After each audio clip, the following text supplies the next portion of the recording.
So it's my pleasure to work with this team.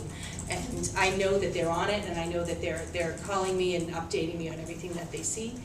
So I get to train and supervise them. I work with the lead faculty. So I'm kind of like the middleman, that if an FPF sees an issue, they contact me. If an instructor sees an issue, they contact me. And then I can help negotiate the situation. I also work with the school districts. I work with students, and it's fabulous that I love that the students know that they can email me at any time, because I work so closely with the FPFs. So if they don't know who to start with, they know to start with me, because everyone receives my email address as soon as they apply here. And then I also oversee the data collection and the field documents. And I just kind of, oh, this was brighter on my computer, Nick. Oh. Sorry. All right, so this is our clinical experience. This is kind of there's other things that obviously are part of the clinical experience, like collaboration. You know, there's a lot of givens here. But the main focus of our work is the reflective analysis of student work. It's those clinical experience logs, so our students are logging their hours, they're working with their supervising practitioners, those are being signed. Our field placement faculty are checking those every time they meet with a student, making sure they're up to date, making sure they're current, questioning what's on there. We keep tight control of those logs. They also help with lesson plan implementation. So, hey, I have to do a unit on this, or I have to do this assessment with a child. What's the right environment? Do I have the right resources? Did you have a question? Yes. I'm sorry. So for the lesson plan implementation for these two programs, is it more accommodation implementation? And yes. So a lot of times it could be that they have to administer an assessment in the field, and so it might be something like that. So the field placement person would actually come and watch them administer the assessment, and then we also complete an observation. Oh, sure. Yeah, I mean, there are regular lessons too that are being taught by TBIs and TODs. I was looking for those on the tip of my tongue. Assessment's a piece of it, but then it is expected that there'd be an IEP objective usually, unless it was just consult. At least one objective from that TBI or TOD, and then there would usually, there's direct service time that comes off of that goal and those objectives. And the course drives what we see in the field. So depending on the course that they're taking, that would make So that would make it. So, and I was working with a girl yesterday. She's taking a methods of science course. I know it's not for this program. So clearly, her RSW would be on science. Her unit is on science, and I have to see a science lesson. You know, so and that would be the same for these two programs. And what's fabulous is Dan and Beth Odell, they also teach the courses to some of them. So Beth right now, when I was meeting with her last night, she's teaching a course and working with them in the field. So how fabulous is that? This is the content, now I'm seeing it live. So she can have that whole picture of the student, which is nice. So it really does, they all link together. And they are either with the same student or the same group of students, depending on the course and the situation. I'm going to break down some of these pieces for you now, just so you get a little bit. How much time do I have? Another hour or so? I'm liking this, Mary. I can speed up if I need to. Are we good? Well, we have till 10:30. Speed up? Okay, because Bob wants to Yeah. Bob wants his time. So this is I think I only need 10 minutes. Okay. This is the RASW, which is the reflective analysis of student work. I've given you a template that we use for that as a handout. First page is the actual template that students use. Second page is the rubric. These have been developed by Dr. Greenleaf. Group E, comment number 6. What we have here, I think this is fabulous. This is our connection to K through 12 student achievement. It's how we know our students are changing what's going on with their students. We submit these onto a Google form, so the students actually submit them. Again, that's our way of collecting data, knowing what's going on. We have a great record of this. As Bob said, we have at least 3 years of data now. What's also nice, because they're submitted in that fashion, is I or anyone else in the office, we can go in at any time and look at these. So I review them.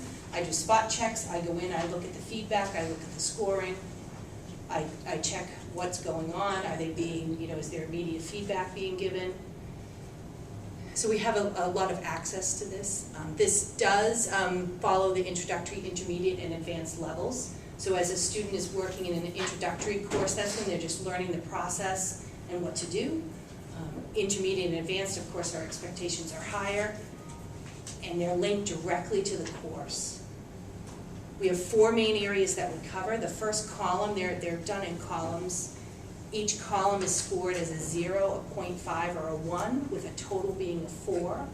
There's 3 that they do in each term, in each course, actually. So as they do 3, the first 2 are really kind of practice. They're doing them, they're working on them, we're scoring them. They don't count towards their grade. It's the final third one. So this is really a formative assessment for us, too. It's a formative assessment of what they're doing with their kids, but it's a formative assessment for us. So they're completing them, we're scoring them, giving them feedback. It's the third and final one that counts toward their grade.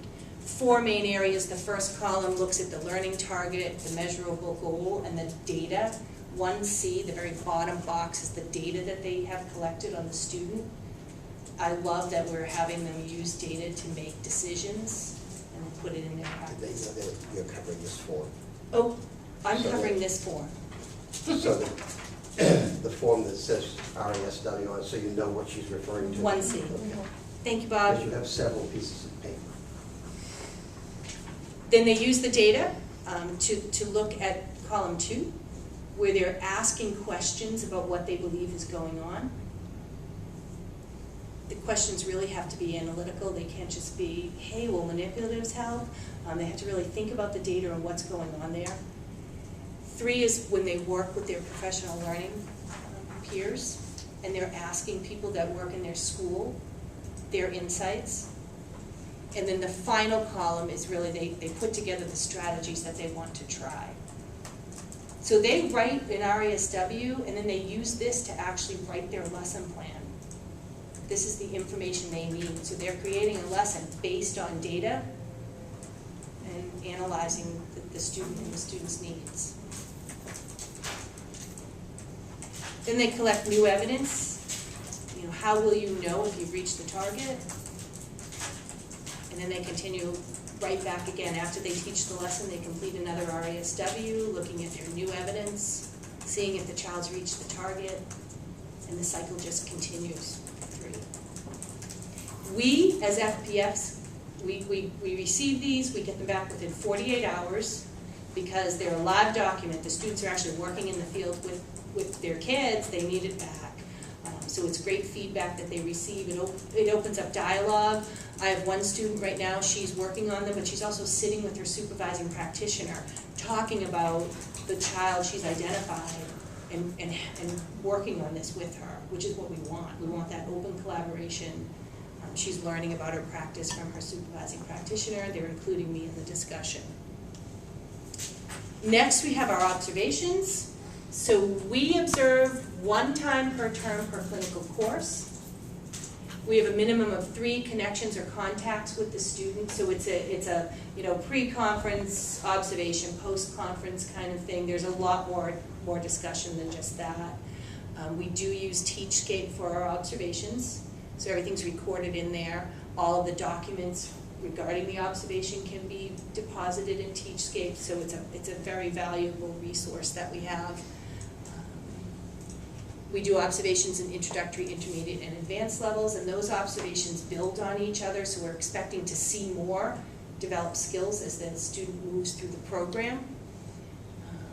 They have tremendous FPF support for their observations, so a lot of discussion before. What are you seeing? How does this match with my course? A lot of discussion after. And we score them through TeachScape, which I'll just show you quickly now because I know I'm almost done my time. This is just a screenshot of TeachScape. When I open up this is my dashboard. So I open up my TeachScape account. I've got my students there. I've got some great color codings of what I need to do with the students. So if there's a lesson that started, a lesson that needs to be done. Mary, I know I got work to do this semester. So what I can do is I can actually open up this dashboard for everyone.